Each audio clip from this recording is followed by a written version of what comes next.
let's go on to our next topic. And this is a fun topic because for the past several weeks, we've been discussing the prospect that there would be an amendment to the county charter to limit the number of terms that an individual may serve as county executive to only 2 terms. Mark Elrich, are you listening? Laurie, opponents of the 2T amendment criticize the low threshold for initiating a charter amendment and that it is a private grudge against the current county executive, Mark Elrich, by his political opponent who couldn't win a fair election, Reardon Sullivan.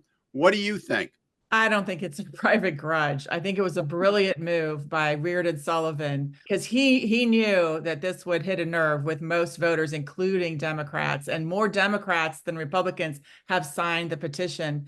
And it was also a great way to energize all the Republicans in the county who want to be involved. It is a bipartisan effort to get signatures, but I know a lot of Republicans have been involved and very enthusiastic about getting signatures because it's something that we're used to going up to people and they don't want to talk to us here in Montgomery County, but everyone is like, sure, I'll sign it. They don't want to see, they think it makes good governance, good sense to change the. Yeah, well, we got to watch what we pray for.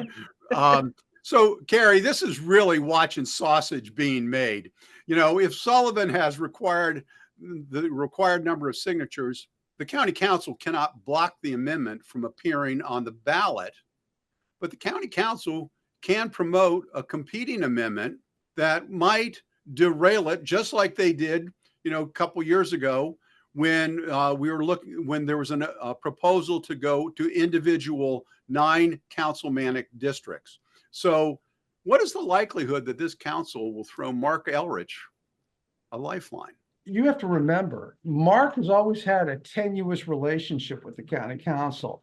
In the last council, I mean, everything that Mark did, they just jumped on him and they attacked him to disarray him. You know what I'm saying?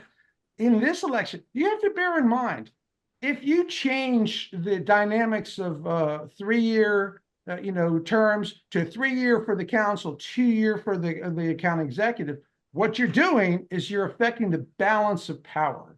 You're making the council a more powerful governing body because that county executive is not going to have the same authority that last term. He's going to be a lame duck council member, and that's going to be a cyclical every 2-year thing.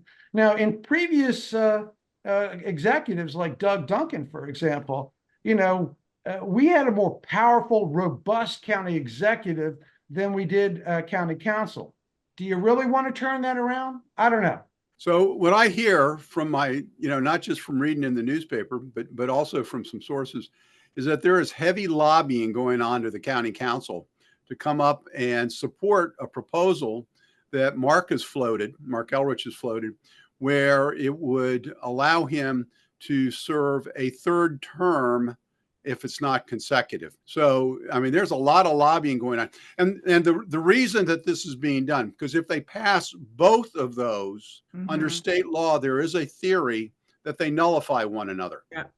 So there's a lot of lobbying going on, the county council. It'll be interesting to see. And as I commented last week when we talked about this, there's a lot of hungry councilmen who would love to run for county executive. So we're going to see what'll happen.